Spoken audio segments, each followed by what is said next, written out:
잡수시면서 귀만 좀 빌려주십시오. 오늘 낮 11시 35분에 북한에서 일을 저질렀습니다. 오래전부터 계획하고 있던 핵실험, 3차 핵실험이 오늘 시행이 됐어요.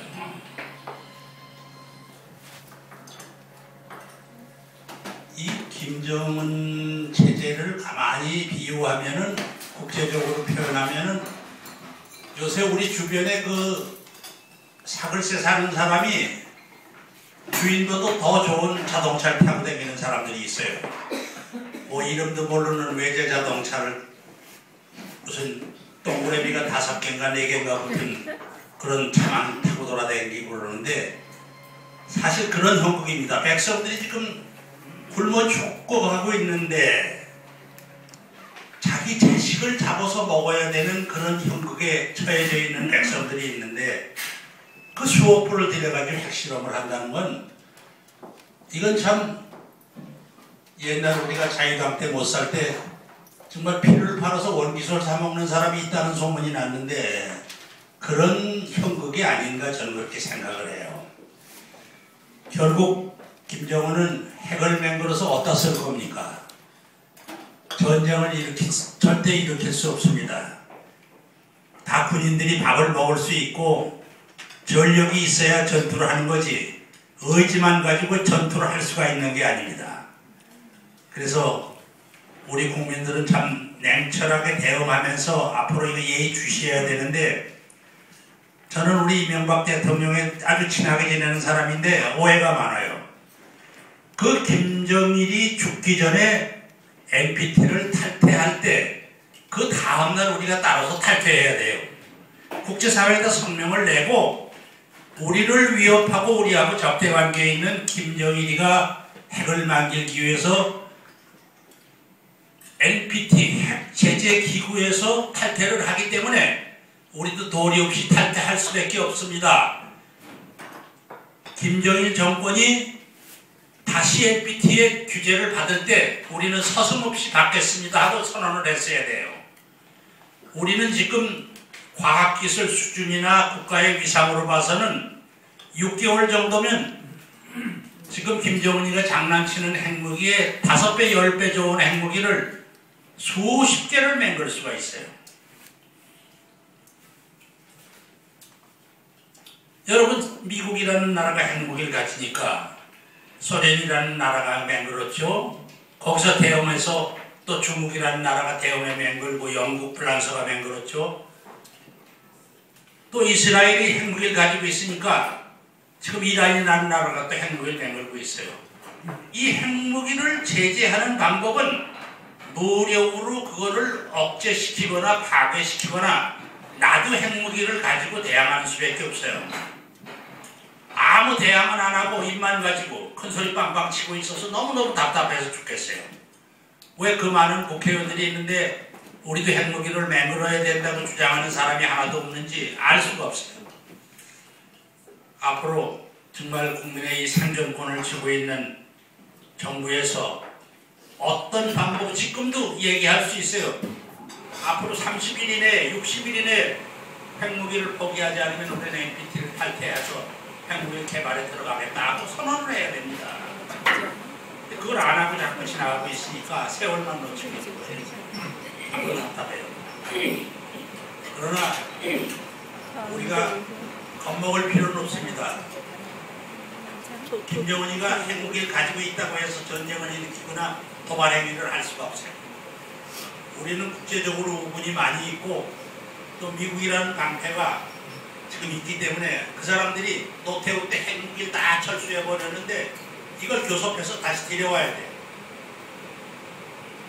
그리고 북한 정권이 최근에 들은 첩보에 의하면 많이 흔들리고 있어요. 사방에서 이제 북한 사람들도 몰래 핸드폰을 가진 사람이 수천 명에 이르고 있어요. 세계 도처하고 통화를 하고 있어요. 그 사람들이 더 이상 눈을 가리고 세상을 가릴 수는 없는 겁니다. 언젠가는 북한도 백성들이 이 지구상에서 우리만 헐벗고 굶주리는구나 하는 것을 깨닫고 느끼게 되는 날이 속히 오리라고 생각합니다. 그 시국에 대한 얘기.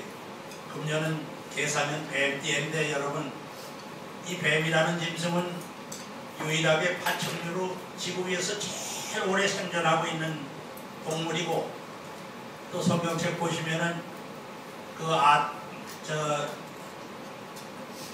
에덴의 동산에 있는 아담과 이브가 그렇게 선량한 하나님의 택함을 받아서 태어나가지고 죄를 짓지 않고 인생을 번창하게 맹글 사람들인데, 그 뱀이라는 놈이 꼬드겨가지고 그때 그 사과나무의 열매를 따먹게 해가지고 결국 우리가 죄악에 빠지게 됐다라는 그런 속설이 있습니다.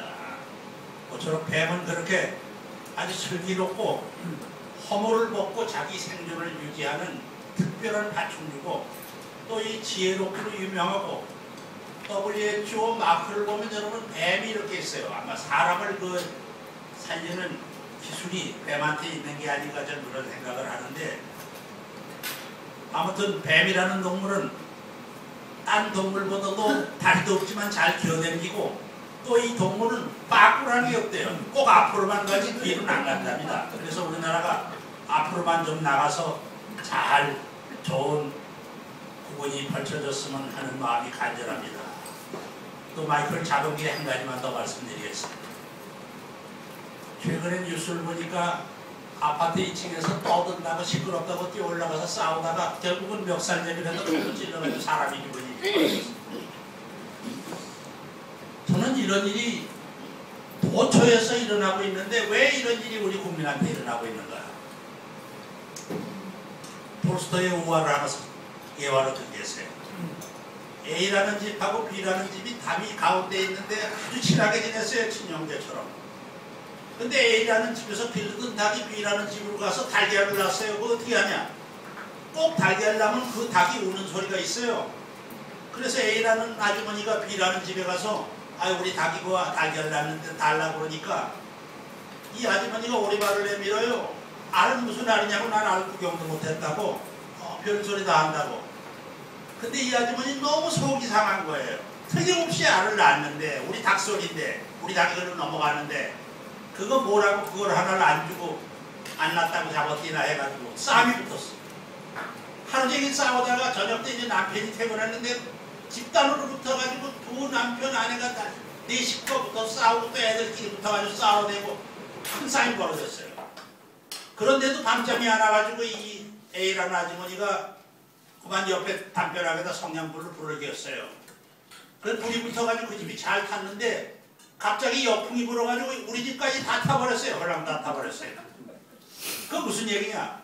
지금 돈으로 아마 500원이나 1000원밖에 안 할 그 달걀 하나 때문에 결국 인생이라는 게 싸우다가 이렇게 집이 두 채가 헐랑 날아가는 이런 불상사가 있겠구나 하는 게, 이것이 우리 현실 생활에서 얼마든지 있을 수 있는 예화를 톨스토이가 예화로 맹고를 겁니다. 또 한 가지 실화가 있어요. 미국에서 한 아버지가 쌍둥이를 낳았는데 이 아이들이 잘 커서 얼마나 착하고 훌륭한지 애들이 아버지가 그 조그만 아마 구멍가게 미국으로 말하면 아마 조그만 슈퍼마켓 같은 가게를 하는 모양이죠. 가게를 열심히 도와가지고 장사가 잘 됐어요. 그 얼마 후에 아버지가 돌아가셨는데 그 쌍둥이 형제가 가게를 아버지 때보다 더 열심히 운영해가지고 아주 동네에서 그 좋은 가게로 소문이 나가지고 점점 가게가 잘 됐어요. 근데 어느 날 그 형이라는 사람이 급하게 화장실을 갔다 오더니 보고, 야, 나 그 금고에다 $10 10불, 지금 돈으로 11,000원이죠? $10에다 놓고 간 거 어쩌냐 그랬더니, 형 난 돈 못 봤어. 돈은 무슨 돈을 했더니, 야 이놈아, 돈에 무슨 다리가 달렸냐? 가게 무슨 태풍이 불었냐? 내가 지금 여기다 놓고 금세 나갔다 왔는데 무슨 너 어떻게 인간이 그러냐 그러니까 이 아우는 형 무슨 저 나떡개비 같은 소리냐고. 사실 쌍둥이가 한두 시간 먼저 낳았지 사실 형 동생 가릴 수도 없는 사이인데 싸움이 붙었어요. 그날부터 시작해가지고 이 형제가 가게 들었으면은 원수를 대해도 돼요. 서로 말도 안 하고 덩어리 돌리고. 그거 뭐 $10라는 게 갈비탕 한 그릇 값인데 그것 때문에 그렇게 싸움이 붙을 리가 없잖아요. 그래가지고 1년, 2년이 가도 아주 서로 못마땅해야 하고 그렇게 얼굴을 찡그리고 둘이 살다가 결국 형이 아이디어를 냈어요. 야, 너하고 나하고 불편하게 인생 살 필요 없어. 이 가게를 아버지가 내주니까 반으로 갈러. 그래서 벽돌로 사다가 가운데서 담을 딱 쳤어요. 그러니까 주먹만 한 가게를 반으로 갈러놓으니까 꼬라지가 참 얼마나 우스워요. 그리고 똑같은 물건을 양쪽에서 형제가 팔고 있으니 그 남보기도 흉측하고 참 그 형제간에 말이 아니란 말이죠.